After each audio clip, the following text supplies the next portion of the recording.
Hi everyone. All right, we're going to use some rules to exponents. All right, so here are rules. B to the n times b to the m is b to the n plus m. Notice that they're across from each other, so we have to add them. B to the n raised to the m is b to the n times m. So in that case, you multiply. And when there's more than one base inside the parentheses, then that just means that the n outside applies to both variables, both n and m. Okay. You definitely want to memorize these rules. Okay, here's a few examples of those. So the first one, 15x to the fifth times 3x to the seventh. Multiply the 15 times 3, that's 45, and then we add the exponents across. 5 plus 7 is 12. Second example, x to the fifth raised to the seventh. Here we multiply the 5 times 7, which is 35.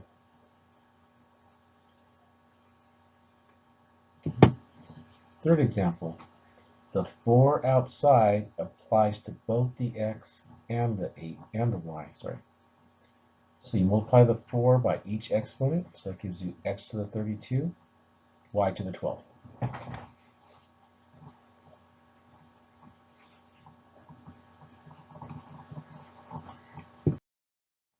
Okay, a couple more properties.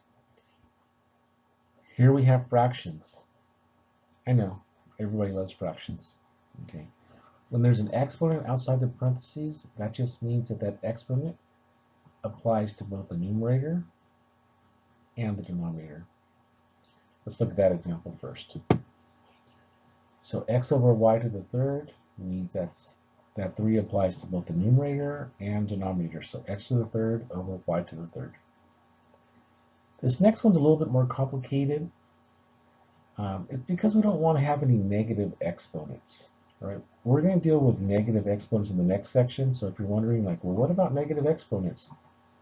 We'll tackle that a little bit later. So what that's saying, again, you might want to just pause the video, write those rules down. And what it's saying is we're going to subtract the exponents. But you always want to subtract the bigger exponent minus the smaller exponent. And part I, or that first part, it's n minus m if n is greater than or equal to m. In the second part, it's m minus n if n is less than m. But we got to put a 1 on top. I know, confusing, right? All right, let's look at this example. And notice what I wrote here in red. If the bases are the same, subtract the smaller exponent from the larger exponent, and keep the variable where the exponent is larger. Pause the video, make sure you write that down, and then we'll look at these examples. Okay, so in that first example, x to the 8th over x to the 5th, which is larger, the top or the bottom? The top, right? So you're going to subtract 8 minus 5, which is 3, and then you keep that variable where it's larger. It's larger on the top, so you keep it on the top. Okay, and the one below it, we're still going to subtract the exponents. The larger number minus the smaller number. Still 8 minus 5, which is 3. But which one has more, the top or the bottom? The bottom does. So you're going to keep it on the bottom, but you got to put a 1 on top to say, hey, it's that x to the third is on the bottom. All right, so you always keep it where there's more variable, or the exponent is higher. All right, here's some more examples. Again, you might want to pause it and work it out. But we'll go through it. The first one, 12 times 8. So multiply the two numbers, and then the variables are across from each other, right? I should say the exponents are across from each other. Do you add or multiply? Yeah, you're right, you add. So that gives us 96x to the 8th. Now in B, we have negative 5 to the third. You can do that on your calculator. If you do it on your calculator, just make sure you put the -5 in parentheses. -5 times -5 times -5, or if you put -5 to the third, it's going to come out negative because it's a -5 to the third, an odd exponent. 3 negatives keeps it negative. If that was a 4, it would be positive because 4 negatives would make it positive. All right, so -5 to the third is -125, and then you multiply the 2 times 3 to get 6. So -125 x to the 6.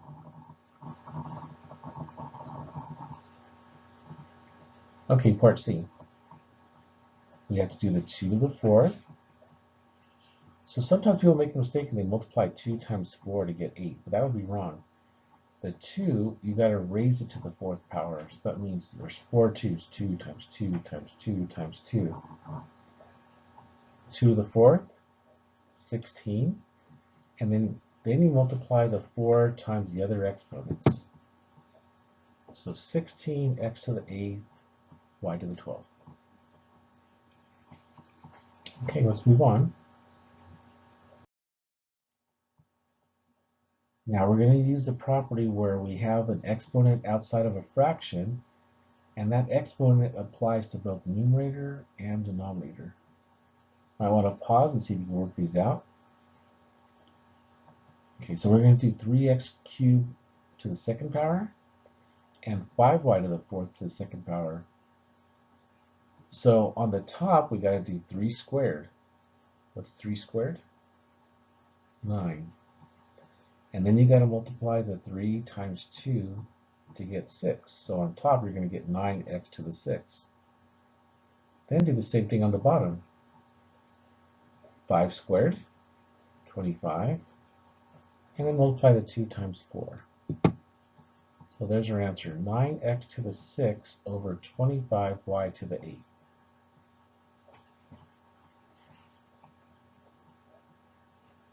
All right, let's do the next one. The 3 outside applies to both numerator and denominator.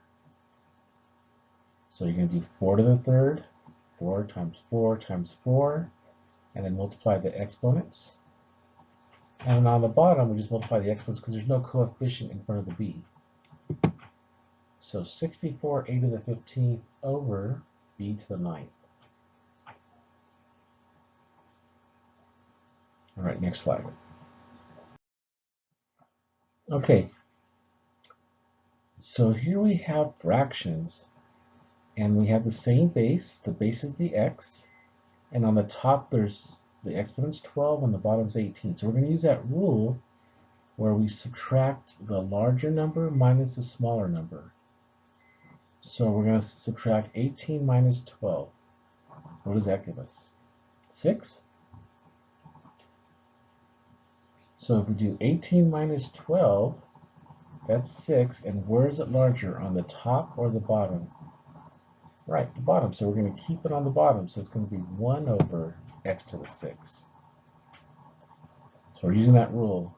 B to the n over b to the m is 1 over b to the m minus n if m is greater than n. I know those rules are kind of confusing. Just remember, bigger number minus smaller number, keep it where it's larger. All right, so on part B, which one's larger, the top one or the bottom one? The top one, so subtract the exponents.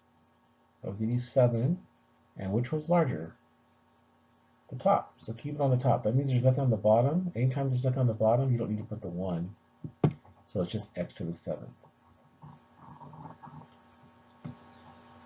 All right. Oh, we have a fraction here, a little bit more involved. So the 12 over 20, we're going to reduce 12 and 20. What goes into both 12 and 20? 4 does, right? So you're going to divide them both by 4. And then you're going to go through each variable. Let's look at the x's. Which one has more?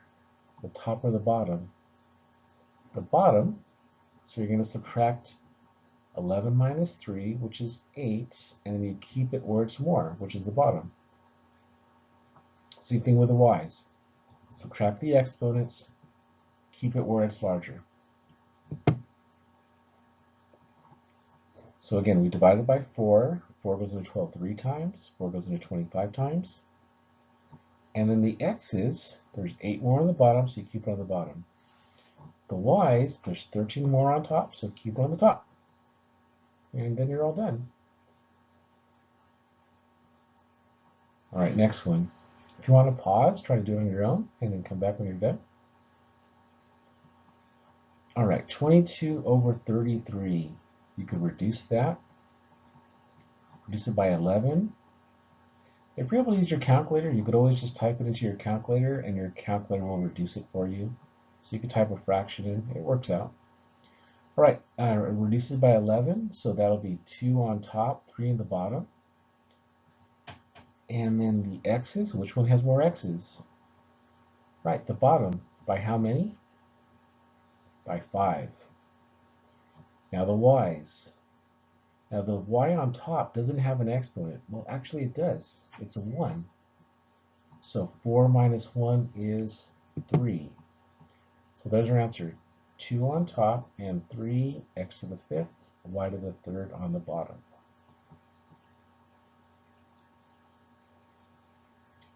All right, one more slide. So here we have a couple of fractions. In this first fraction, our numerator and denominator both have exponents outside the parentheses, and they're different. In part B, the numerator and denominator have an exponent outside, and it's both the same, so that's why it's all written as one fraction to the 5th power. All right, so let's tackle the part A. Do the top first. 2 to the 3rd.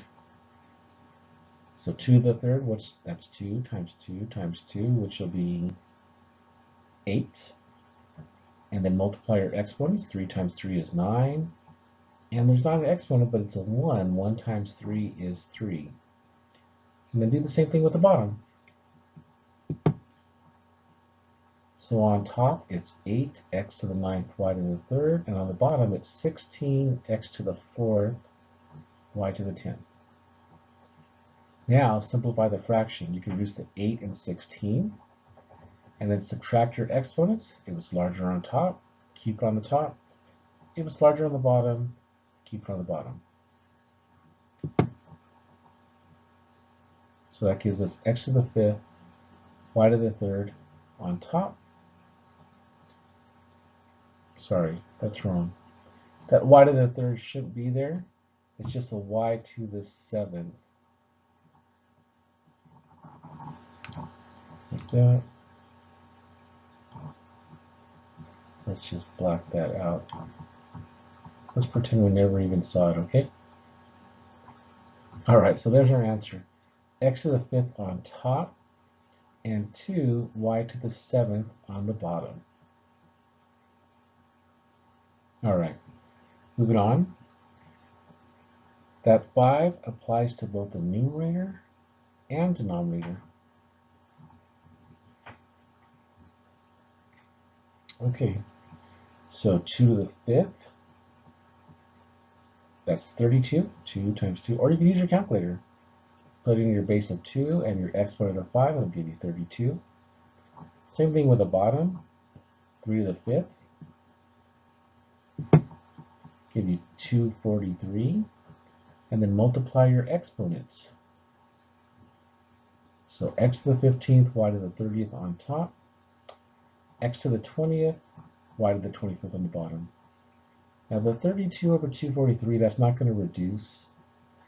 It doesn't reduce because the 2 and 3 didn't reduce from the very beginning, so don't worry about that. That's not going to reduce. And now we subtract our exponents. More on top, leave it on the top. More on the bottom, leave it on the bottom. So 32y to the 5th on top and 243x to the 5th on the bottom. Did I say that right?